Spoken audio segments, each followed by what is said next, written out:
Hello all. तो आज हम बात करेंगे आरओई के बारे में। और ये नहीं कि आरओई का definition EPS divided by book value, वो तो ठीक है, वो तो सबको पता है।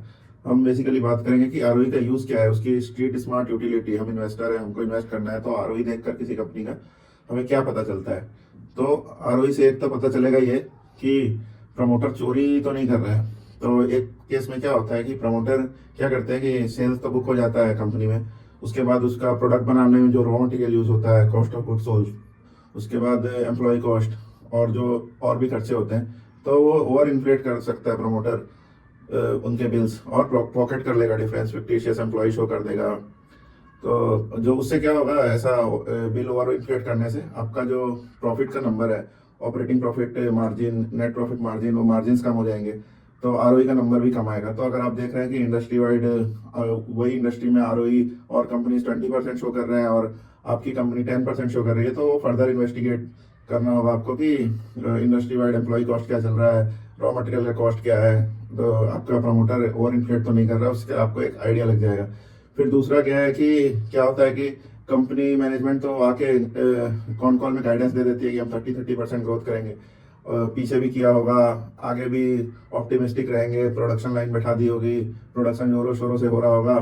तो अगर सिचुएशन मान लीजिए बदल जाती है, तो डीलर बोलता है कि सामान बिक नहीं रहा है, तो कंपनी क्या करेगी कि सामान तो बन गया, प्रोडक्ट रेडी है, तो या तो वो अपने इन्वेंट्री में रखे या तो फिर वो डीलर को दे दे। तो अपने इन्वेंट्री में रखेगी तो भी उनके बैलेंस शीट में रहेगा, और डीलर को दे देगी तो डीलर के बैलेंस शीट में आ जाएगा। बट डीलर बोल रहा है कि नहीं, अभी ये सामान बिकेगा नहीं, तो कंपनी बोलेगी कि भाई तुम रखो, पैसा बाद में देना। अब ये पैसा बाद में देना की कहानी क्या होती है कि इससे ट्रेड रिसीवेबल्स नंबर बढ़ जाता है। तो ट्रेड रिसीवेबल्स बढ़ने से क्या होगा कि ये एसेट साइड में बैलेंस शीट के बढ़ जाएगा। तो जैसे आरओई का डुपॉन्ट एनालिसिस में तीन फैक्टर रहते हैं। एक तो आपका रहेगा नेट प्रॉफिट मार्जिन, दूसरा एसेट टर्नओवर और तीसरा लेवरेज रेशियो। तो जो एसेट टर्नओवर होता है वो सेल्स बाय टोटल एसेट्स होता है। वो तो आपने सेल्स तो बुक कर दिया डीलर को देके, आपको पैसा मिला नहीं, आपका ट्रेड रिसीवेबल्स बढ़ गया, तो आपका एसेट जो डिनोमिनेटर में वो भी बढ़ जाएगा। तो इससे क्या होगा, आरओई कम होगा।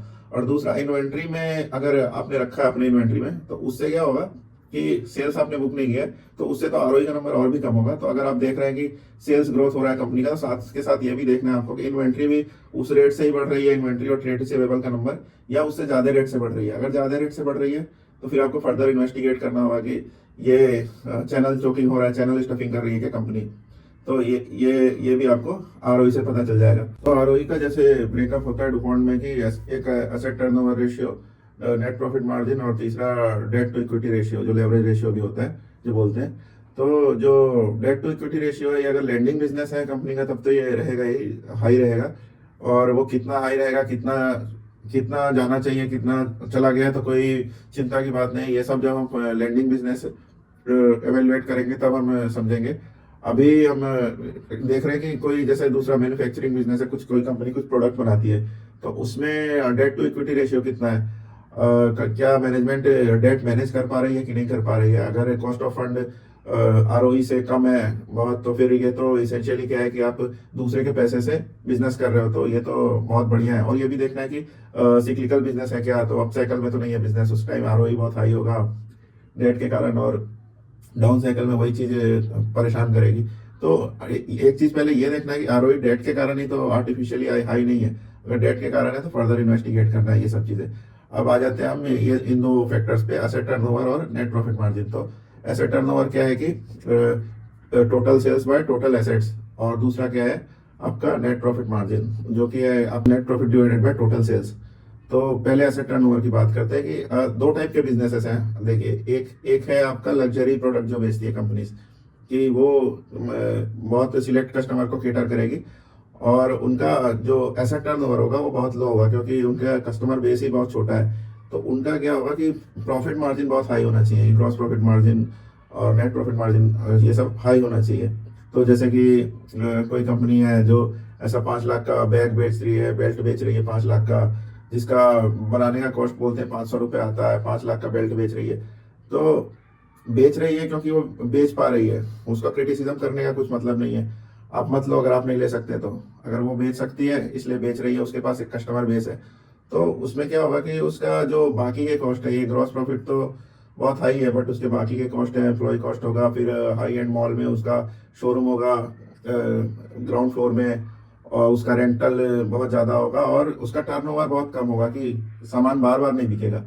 तो उसका इसलिए उसका प्रॉफिट मार्जिन हाई होना चाहिए बिजनेस में रहने के लिए। और दूसरी टाइप की कंपनी आपका जो मासेस के लिए प्रोडक्ट बनाती है, उसका बार बार लेना है लोगों को, सब लोग को लेना है और बार बार लेना है, जैसे कि साबुन, शैम्पू, एफएमसीजी प्रोडक्ट जो भी है। उसके बाद फोन भी एक ऐसी चीज है कि 2 साल 3 साल में आदमी चेंज कर ही देता है। तो उसमें क्या होगा कि प्रॉफिट मार्जिन कम भी होगा, तो क्योंकि टर्नओवर ज्यादा है, तो उसका ये काम चल जाएगा। तो दो में से एक चीज हाई होना ही चाहिए, कि ऐसा टर्नओवर हाई हो या फिर ये नेट प्रॉफिट मार्जिन हाई हो। और स्वीट स्पॉट वो होता है कि जिसमें दोनों हाई हो जाता है। एक एग्जांपल मैं बोल रहा हूँ कि जैसे कि आईफोन है, वो जब आया था तब वो लग्जरी आइटम की तरह उसका एक परसेप्शन था, तो वो परसेप्शन तो रह गया कि आईफोन है तो वो लग्जरी आइटम है, और लेकिन उसने मासेस को पूरा बेच दिया। अभी वो सबके पास आईफोन है, तो जो लग्जरी वाली बात है वो तो चली गई, तो लेकिन उसका प्रॉफिट मार्जिन उसका वैसा ही है, और दूसरा वो मासेस को भी बेच रहा है, तो स्वीट स्पॉट में आ गया। तो बहुत उसका ये दो चीज़ों से इसका आरओई बहुत हाई हो गया। तो ये डू पॉइंट था। और उसके बाद क्या होता है कि आरओई जैसा ही एक और रेशियो है जो ज़्यादा फोकस किया जाता है जनरली, आरओसी। उसमें डेट और इक्विटी दोनों को अकाउंट किया जाता है, कि डिनोमिनेटर में डेट भी होगा, इक्विटी भी होगा। कि कैसा है कि कोई बिजनेस हो रहा है, उसके लिए फंड चाहिए, तो फंड तो डेट से लाओ कि इक्विटी से लाओ, दोनों फंड तो फंड है, मनी इज फंजिबल, वो तो लग ही रहा है। तो हमको दोनों को अकाउंट क्यों नहीं करना है, वो लॉजिक रहता है। तो ठीक है, वो दोनों का काउंट करना है, वो भी एक तरीका है। तो उससे क्या पता चलेगा कि बिजनेस क्या स्ट्रेंथ क्या है या वीकनेस क्या है, कि आप डेट इक्विटी टोटल पैसे से आप कितना बिजनेस कर पा रहे हो, कितना प्रॉफिट जनरेट कर पा रहे हो। बट आरओई का क्या इंपॉर्टेंस है, कि आरओई आपका इक्विटी, आप अपने पैसे आपने जितने लगाए, उसके बाद आपने डेट कितना भी लिया, आप इंटरेस्ट कॉस्ट तो माइनस कर ही रहे हो प्रॉफिट से। तो अगर आप मैनेज कर पा रहे हो डेट, तो फिर आप डेट लेने में क्या प्रॉब्लम है। ये फिर वही जैसे मैंने बोला कि दूसरे के पैसे से आप बिजनेस कर पा रहे हो, तो ये अगर सिक्लिकल बिजनेस नहीं है, कि अप साइकिल का इफेक्ट नहीं, तो आप आरओई अगर डेट के कारण भी हाई है, तो ये कोई ऐसा प्रॉब्लमेटिक चीज नहीं है। पर परसेप्शन ऐसा है कि हाई डेट के कारण, और वो आपको इन्वेस्टिगेट भी करना चाहिए ये सब फैक्टर्स पे, जो मैंने पहले भी डिस्कस किया।